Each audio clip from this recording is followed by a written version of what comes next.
commençons. Ah, voilà. Alors on va lire Parashat Trouma, cette paracha tellement fabuleuse, tellement fabuleuse. Veikhouli Teruma. Ils prendront pour moi une Trouma, Rachidili, Lishmi, pour mon nom. Rien d'autre pour mon nom que pour mon nom. Vous savez que, et après c'est marqué Va'asuli Migdash, Veshachanti Betocham. Ils me feront un Migdash et je viendrai résider parmi eux. C'est extraordinaire. Hachem dit, je ne veux plus me contenter d'habiter dans les mondes supérieurs. Je veux aussi habiter sur terre, parmi vous. Mais comment? J'ai besoin d'un tremplin. Faites-moi un Migdash. Et moi, je viendrai habiter dans ce Migdash. Et de ce Migdash, waouh, je viendrai rentrer dans chacun de vous. Comme le Al-Shira Kadosh y remarque, il n'y a pas marqué Veshachanti Betocho. Faites-moi un Migdash et j'habiterai dedans. Non, faites-moi un Migdash, Veshachanti Betocham, et j'habiterai parmi eux. Comme il y avait un grand Admour qui s'appelait le Yehudi Akadosh. Alors le Yehudi Akadosh, une fois, a surpris ses Hasidim.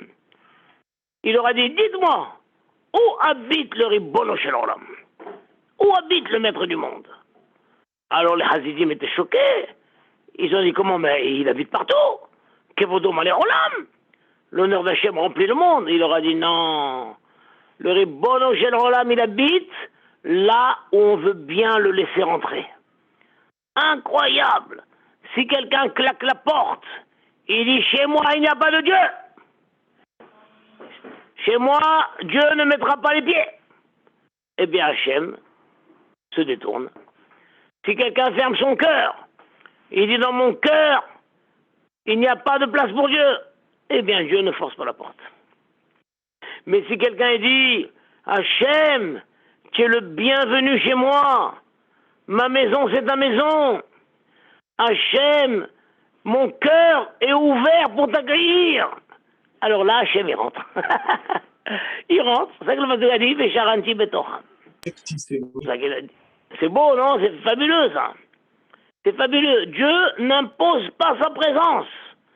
Hasve Shalom, un rachat qui dit, il n'y a pas de Dieu chez moi. Ne me parle pas. Ne me parle pas de Dieu. Eh bien, non, t'inquiète pas, on ne va pas te forcer. Dieu ne vient pas là où on ne veut pas de lui. Là où on ne veut pas de lui, il détourne. Incroyable, ça. Incroyable. Ve'asuli migdash ve'titnuli truma lishmi. Il faut tout au nom d'Hachem. On ne peut pas faire un mishkan, mais en pensant à autre chose. C'est ça la raison profonde pour laquelle David Améler n'a pas pu, lui, construire le Beth Amikdash. Parce que Hachem a envoyé Nathan, le prophète Nathan, et Nathan a dit à David Améler, si tu construis le Beth Amikdash, alors tu n'auras plus de guerre. Tu n'auras plus de guerre, tu auras la paix de tous tes ennemis. Aïe, alors David a dit, je ne peux pas construire le Beth Amikdash. Je ne peux pas construire. Parce que si je construis le Beth Amikdash en mêlant une pensée que ce Beth Amikdash m'aidera à avoir la paix, alors donc je suis plus 100% pour Hachem. C'est pour ça que seul Shlomo Améler, qui avait la paix, il n'avait aucune guerre, Shlomo Améler. Donc lui, il a pu construire le Beth Amikdash. Parce qu'il n'avait pas une arrière-pensée derrière la tête. Incroyable. Pas arrière-pensée. Ouais, quelqu'un va construire une synagogue. S'il pense construire une synagogue, mais que grâce à ça, ça va lui régler le problème avec les voisins ou je sais pas quoi, il ne peut pas. Il faut construire pour Hachem. C'est tout. L'Ishmi. Incroyable. Et à ce moment-là, Hachem vient et s'installe dedans. Il s'installe dedans. C'est pour ça que même le Beth Amikdash, qui c'est qui a construit le Beth Amikdash? C'est des employés, des travailleurs. Il y avait même des travailleurs goy, puisqu'on voit que Hiram, le roi de Tsour, a envoyé des travailleurs. Des travailleurs qui savaient, qui étaient experts dans certains travaux, de l'or, du cuivre. Il a même envoyé du matériel. Il y avait des gros troncs qu'on ne trouvait pas en Israël. Il a fallu les apporter dessous. Et Hachem a dit à Shlomo Meler, ce Beth Amikdash que tu construis, si tu t'engages, toi, les Bnei Israël, à aller dans mes voies et à faire tous mes commandements et tout, alors ce Beth Amikdash restera éternellement. Alors le Malbim, il dit là-bas, ça veut dire quoi qu'Hachem, il a dit à Shlomo, ce Beth Amikdash que tu construis, c'est pas lui qui construisait, c'est pas lui, c'est le travailleur. Le Malbim dit, quand le Bourou lui a dit, non, ce que les travailleurs font, ils font la structure. Mais l'âme du Beth Amikdash, c'est toi qui le donne. C'est toi qui construis le Beth Amikdash. Et ce Beth Amikdash pourra attirer ma présence selon l'élévation de tes pensées. C'est toi. Tu crois que c'est eux qui construisent? C'est toi qui construis. Eux, ils font le travail technique. Ils font la structure, l'ossature.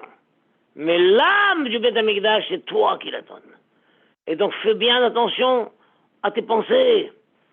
Fais bien attention. Et dans tous les domaines. Imaginons, voilà, toi, Raphaël, avec toute ton équipe et tout ce que vous faites, pour le bien, les shidduchim, répandre la Torah, faire du hesed, soutenir ceux qui sont dans le besoin, prier pour les malades, tout ce que vous faites. Attention, que vos kavanotes soient pour Hachem, pour l'honneur d'Hachem. Que plus il y a des gens qui guérissent, plus c'est l'honneur d'Hachem. Plus il y a des gens qui se marient, plus c'est l'honneur d'Hachem. Plus il y a de Torah qui est étudiée, plus c'est l'honneur d'Hachem. Et si Hazve Shalom, il y en a qui peuvent penser que pour leur honneur, pour être connus, ça va voir. Hazve Shalom. Il ne faut pas y avoir la bracha. La bracha et la présence d'Hachem, elle est quand on fait pour Hachem. Donc même David Amelech a dit, puisque en construisant le Beth Amikdash, je ne pourrais pas m'empêcher. Je ne peux pas m'empêcher d'avoir une pensée secrète que ce Beth Amikdash m'amènera la paix, alors donc je ne peux plus. Je suis inapte à faire le Beth Amikdash. Incroyable.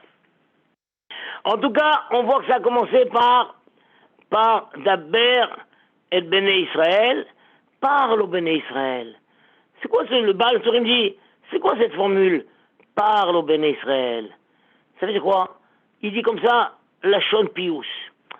Vas-y, va les convaincre, va les encourager. Et quoi? Veikrouli Trouma. Et on prendra une Trouma Be'et Kolish. Tel qu'on voit le pasouk d'Abrou Alev Yerushalayim. Quand on dit va lui parler. Va lui parler, ça veut dire, allez, va le convaincre, va le séduire. Hein? Pourquoi? Parce qu'on leur demande de l'argent. Alors tu ne peux pas leur demander de l'argent brusquement comme ça. Puis Sam, il faut les convaincre, il faut les rassurer, il faut les séduire. Incroyable. Alors le Rav Bergman, qui est là de Sefer de Jules Germain, il dit, c'est incroyable ça. Comment? Il a fallu convaincre les Bnei Israël, leur parler doucement, et leur dire, voilà, quelle chance de ça. Mais on s'adressait à qui? On s'adresse à des gens qui étaient milliardaires, tels qu'on voit que le moindre des Juifs, tel que la Gemara dans Brachot dit, En lecha kol echad ve'echad m'Israël, shelo hayu imo tish'im hamorim.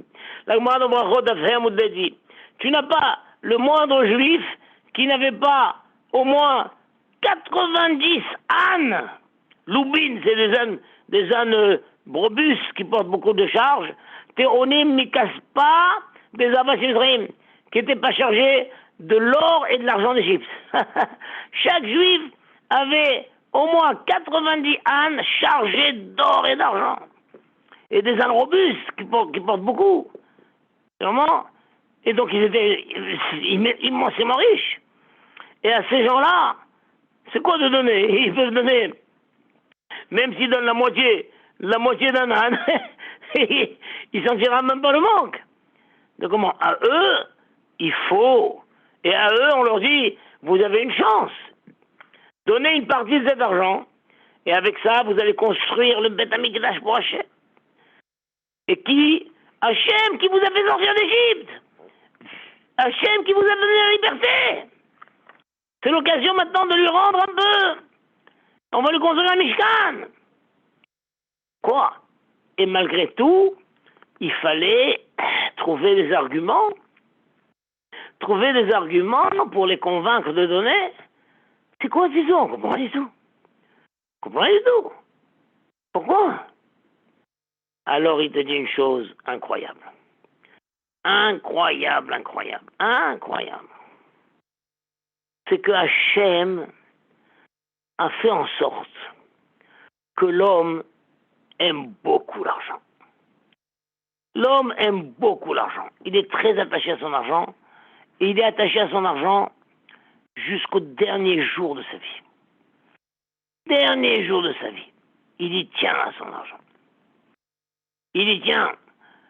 Le Rav Shach raconte qu'il y avait un homme très riche à son époque et voyant qu'il était mourant, les responsables de la Tzedaka sont venus pour lui parler qu'avant de mourir, qu'il fasse une grande Tzedaka.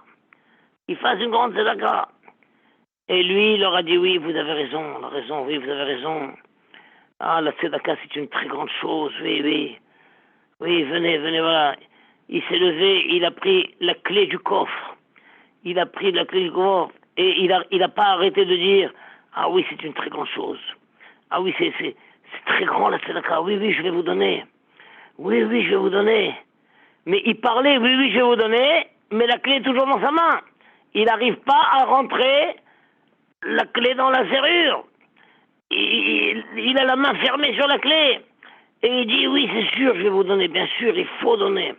Il faut donner, c'est très important. Il faut donner, c'est très important. Mais la clé est toujours fermée dans sa poche. Et comme ça a duré un certain temps, jusqu'à ce qu'il est mort, avec la clé dans sa main, et il n'a pas réussi à se décider à ouvrir le coffre. Incroyable. Il a compris.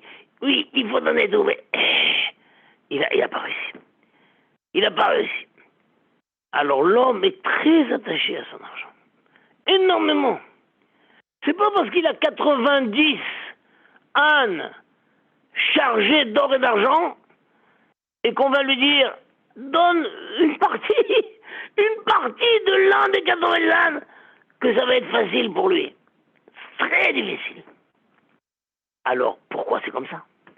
Pourquoi Akadosh Baruch Hu a-t-il ancré dans l'homme un tel amour de l'argent qu'il a tellement de mal à se séparer de son argent? Même celui qui est très riche, on croit, on dit, ben c'est rien pour lui. C'est pas vrai. Il a mal. Il a mal.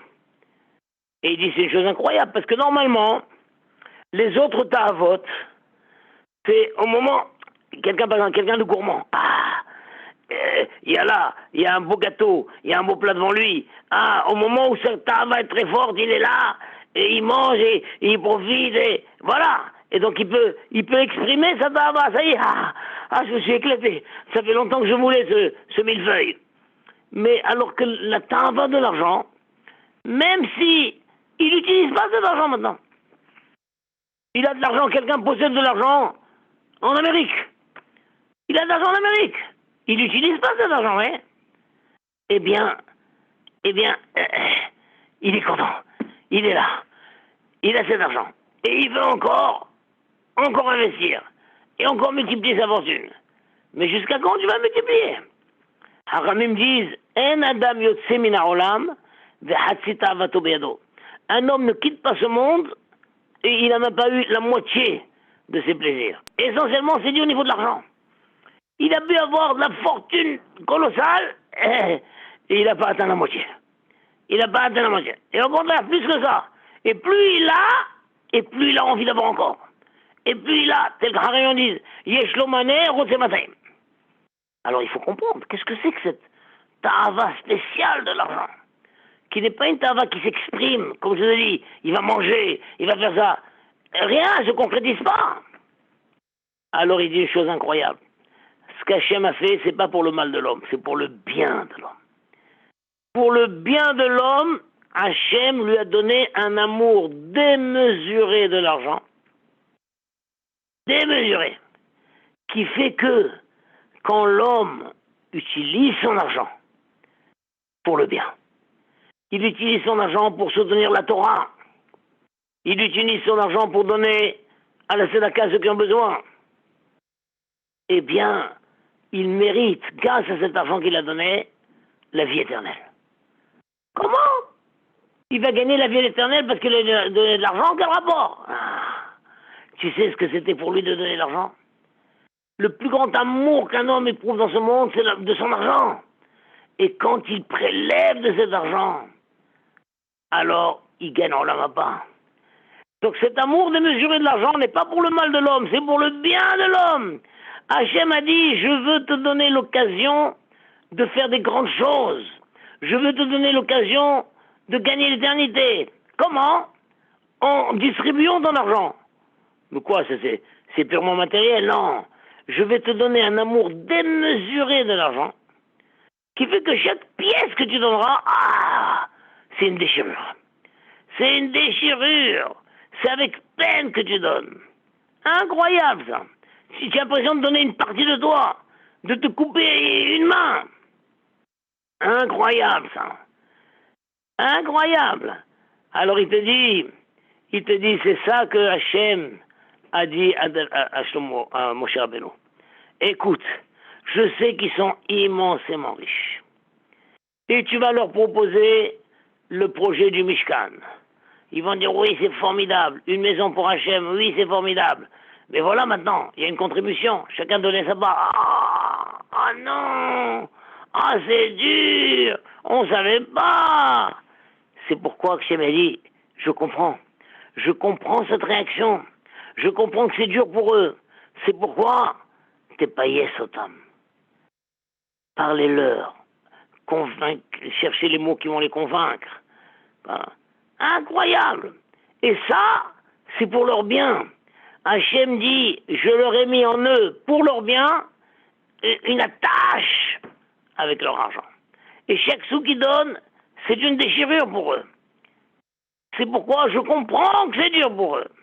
Mais allez leur parler. Allez leur parler jusqu'à ce qu'ils soient d'accord de le donner Bessima, avec joie. Avec joie. Tel qu'on voit quand ils disent Adam, mamono havivalav kegoufo. Un homme, son argent est cher à ses yeux comme son corps. Et il y en a même qui disent que son argent est cher à ses yeux plus que son corps. Plus que son corps. Donc c'est pourquoi quand un homme réussit à dominer cet amour très fort de l'argent, et il le donne pour soutenir la Torah, pour soutenir les œuvres de bienfaisance, il donne, avec votre argent, on va pouvoir organiser des cours de Torah, avec votre argent, on va pouvoir organiser un circuit de shiluchim, on va pouvoir organiser des tfilotes pour les malades, on va pouvoir donner de l'argent aux nécessiteux. Waouh! Celui qui répond présent, c'est comme s'il a donné de lui-même.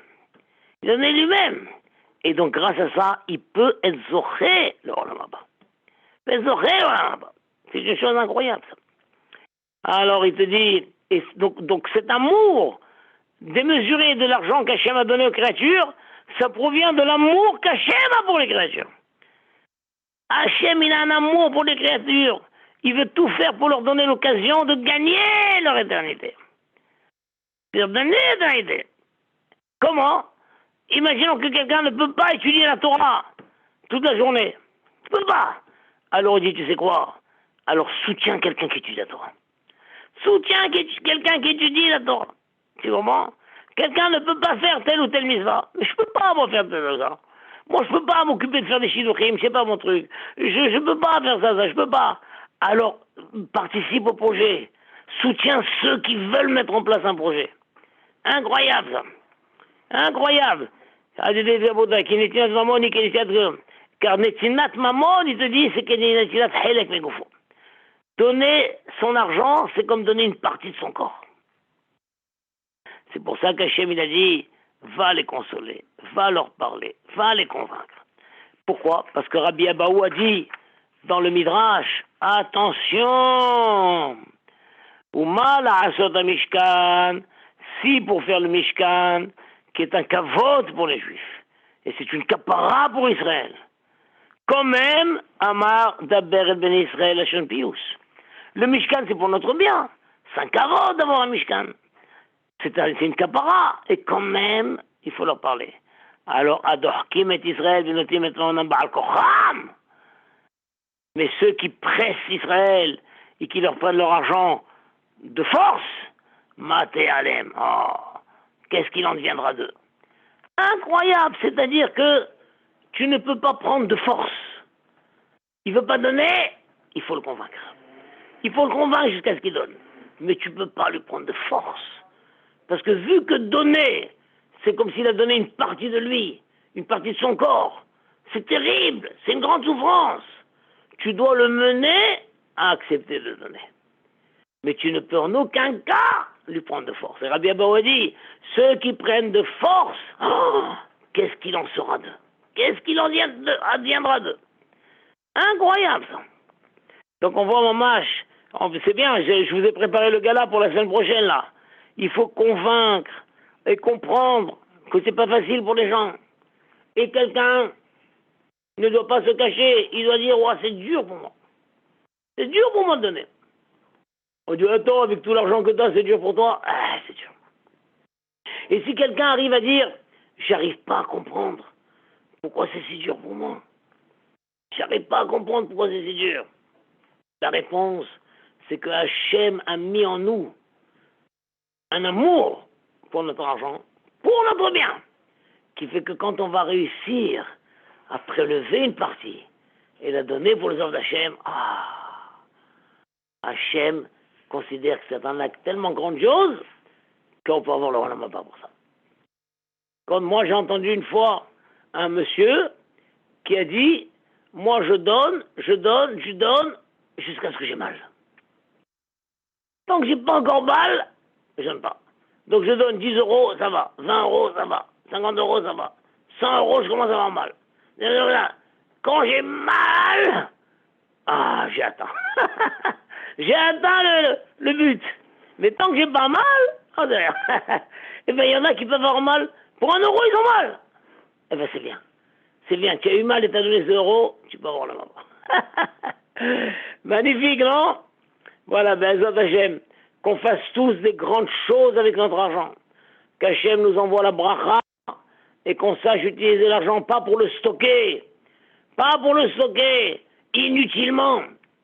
Alors une fois, un milliardaire est venu chez le Rav Steinman Zatzal. Il lui a dit, Rav, je viens avec les affaires de bourse, etc. Je viens de perdre 2 millions de dollars en banque. Et le Rav lui a dit, mais qu'est-ce qu'il faisait en banque? Qu'est-ce qu'il faisait en banque? Tu viens de perdre 2 milliards de dollars en banque, mais que faisait-il en banque, ces 2 milliards? C'est quoi cette histoire d'avoir 2 milliards en banque? Pourquoi? Tu as déjà de quoi manger pour toi, pour tes enfants, tu as de quoi acheter une maison pour chacun. Le reste, distribue-le. Et le Rav Steinman a dit, il y a la mitzvah de Maaser, il y a la mitzvah de Chomesh. Mais ça c'est pour les gens normaux. Mais les gens qui sont immensément riches doivent dépasser le Chomesh. Dépasser. Ils doivent donner la moitié, même plus de la moitié. C'est quoi cette histoire de garder, et de garder, et de garder, et de garder? Et d'engranger l'argent comme on engrange du blé. Incroyable, hein? C'est une chose incroyable. Mais l'homme, il veut engranger. Il veut. Et ça, Hachem a mis ce sentiment, c'est extraordinaire ce Torah. C'est pour le bien de l'homme. Quand il réussit à ponctionner son argent, à soutenir, ouvrir une yeshiva, ouvrir un hôpital, ouvrir une école, soutenir des familles. quel plaisir, quel bonheur et quelle éternité devant lui. Voilà, tout ça c'était pour toi, Raphaël Kleiman. Vous êtes des gens formidables, tous ceux qui font partie de ce groupe-là. Des gens formidables. Qu'Hachem vous donne la bracha et vous permette d'utiliser vos moyens pour sanctifier son nom, Bezat Hashem. Amen. Allô? Amen. Amen. Alors, à bientôt, Amen. mes chers amis. À bientôt, à bientôt. Au revoir. Kol Tov, Kol Tov. Au revoir.